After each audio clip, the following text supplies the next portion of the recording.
What's up guys, Binblade994 back again. Sorry I haven't really posted anything for a couple of months, but I've been doing loads of work for college, so I've been absolutely swamped. But I thought I'd get around and talk about the new Tau. Now, that's the cover for the book, and it looks epic. It's been a long time coming.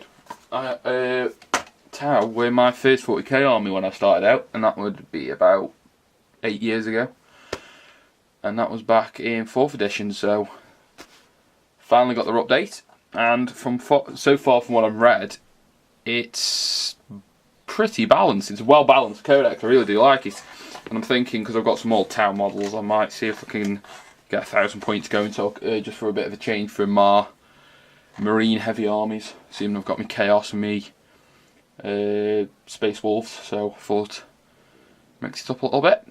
So today I was thinking I'd go through my, as it stands, my 1,000 point list for my Tau. So I've got my notes. So at the moment, I'll start off with my HQs. So start off with a Cadra Fireblade, and this is my conversion for him. He's just straight out one of the normal. One of the normal Fire Warriors straight out the box. And just bolts his armour up a bit with a spare shoulder pad, and done underslung marker light for his pulse rifle, and his antenna on his backpack so he can communicate. So that's my stand-in for him. He comes basic, and he's going to sit with one of my Fire Warrior teams. Next is my second HQ, which is my commander, and he's coming in with a plasma rifle, an iridium armor, a drone controller, a neuro web system jammer, a command control node, and a shield generator. Now I'll go through what each of them does so it makes sense. The plasma rifle's his shooting weapon. If you're a Tau, you need something to shoot, so it's something to deal with light vehicles, Terminators, stuff like that. So, but his job isn't really offensive. He isn't going to be deep striking in and taking the fight to anyone. He's going to be sitting at the back as a support character, much like the Fireblade. Iridium armor makes him toughness 5, 2+ armor save, so nothing to complain about. It's not like the old rules where it used to limit your jetpack move, so no complaints there. Now this is where I've been cheese hunting a little bit. I've given him a drone controller, which means if he joins a unit of drones, all drones use his ballistic skill, which would be 5. And he is going to get teamed up with one of my fast attack options, which is a drone squadron, which is going to be 6 drones with the marker lights. Now, some of you will realise now that he's going to be joining the squad and going, I have 6 ballistic skill 5 marker lights.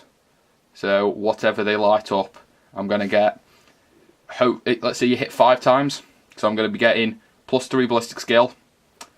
Well, I could have +5 ballistic skill, but you probably only go maximum of 2, so your BS 5. Use 2 points to ignore cover, so you can shoot them with stuff like railguns, so that's ignoring jinx for any of the fast moving tanks, so Dark Eldar for example. And also I can call in Seeker missiles. I haven't got any in my list at the moment, but it's something I could think about if I ever upped the points and took, let's say, a Sky Ray or something. Next on his list is the Neuro Web System Jammer. For 2 points, it was just a bargain. It just seems like it's something that you might as well take it. It might not come in useful, you might never make use of it, but it's there if you need it. You pick a unit within 12 inches, and their weapons become gets hot for a turn. So something like, I don't know, 10 Stern Guard dropping out of a tank with melter guns to go after you, go tank hunting. Go, right then, melter guns get hot. So, it might not do anything, it might do nothing, but let's say your opponent rolls badly, you could kill a quarter of a squad and let them do it for you. And then I've got the command and control node, which, again, it's situational. It's for stuff like fighting, if I wanted to use my marker lights against air vehicles, like any of your flyers, so you'd be snapshot. So I was thinking, with the command and control node, he can negate.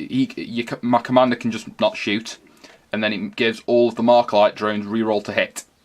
so you're upping your chance of getting those 6s, so you could then start marking an enemy flyer, and you could be getting units hitting them on BS4 if you're lucky and get 2 hits. So you'd be back to your normal ballistic skill. And then the last thing he's got is his shield generator. It's just something to help him deflect away from like las cannons and stuff, because you can't be instant death by anything other than Vindicators and the strength 10 weapons, but the shield generator helps him survive stuff like las cannons and stuff. Right then, next up is my troop choices. So I've got 8 fire warriors with the sergeant with the Markerlight and target lock. That's just putting some more Markerlights in the army, because as I've read, Tau rely on Markerlights because you get up your ballistic skill, you can call in missiles, you can reduce, get rid of the cover saves. So it could turn what would be an average round of shooting into something that could wipe away a very important enemy unit and could drastically change the game. So I've got a 2 of them squads. So I've got squad 1, squad 2, and they're both the same, 8-man, sergeant, Markerlight and target lock. 2 units that I'm going to be adding later on is the next units, which are my Kroot squads. People are debating Kroot at the moment, and not many people are liking them. They're saying they're a bit, you could get allies to do similar jobs, but I don't think you can really. I prefer to use the Kroot because they're cheap. So I've taken 2 15-man squads coming in, so that's 6 points a man, so it's coming in about 90 points. And then I've paid the pointer man to give him sniper rounds. Now people are saying that giving Kroot sniper rounds isn't really using effectively, but as I'm thinking, with my commander with his Markerlight drones, I go, right, mark up an important unit, say the unit of Blood Claws or something charging across the board at me, mark them up, go, right then you've got 5 Markerlights, and then I find my 2 squads of Kroot, because there's 2 of these squads again, 2 fire warriors, 2 Kroot squads. I go, I'll fire my 15 sniper rounds at you. I'm going to make both my squads ballistic skill 4, and I'm going to remove your cover save. So it's making very dangerous scouts, and when I up the points, I'll probably stick in the Nagus, so they're going to be hidden. So it's going to be like, I can't see the downside to them. They're really cheap scouts, and compared to like the Space Marine scouts who are only BS3 and you have to stick with it, Kroot you can boost with Markerlights. So that's how I see them. I'm going to go with them.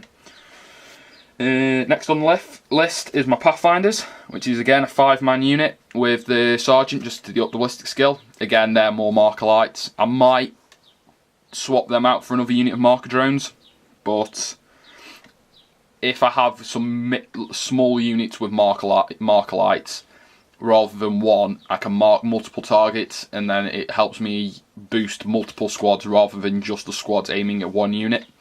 So that's the idea with them. And then the drone squadron I've covered, which is going with the commander. And then I'm taking 2 broadsides with 2 shield drone each and a velocity tracker. These are going to be 2 separate squads, so they can fire separately without having to pay for target locks. And the velocity tracker means I can start shooting down flyers. With strength 10 AP1, I don't see that being a problem, and I've given them shield drones just to give them a bit of cover. So that is 996 points exactly. So that's my list so far, guys. Comment back saying what you think, if there's anything you think I should change or areas that need improving, and what do you think? Comment, rate, subscribe, all that business, and I'll see you in the next one.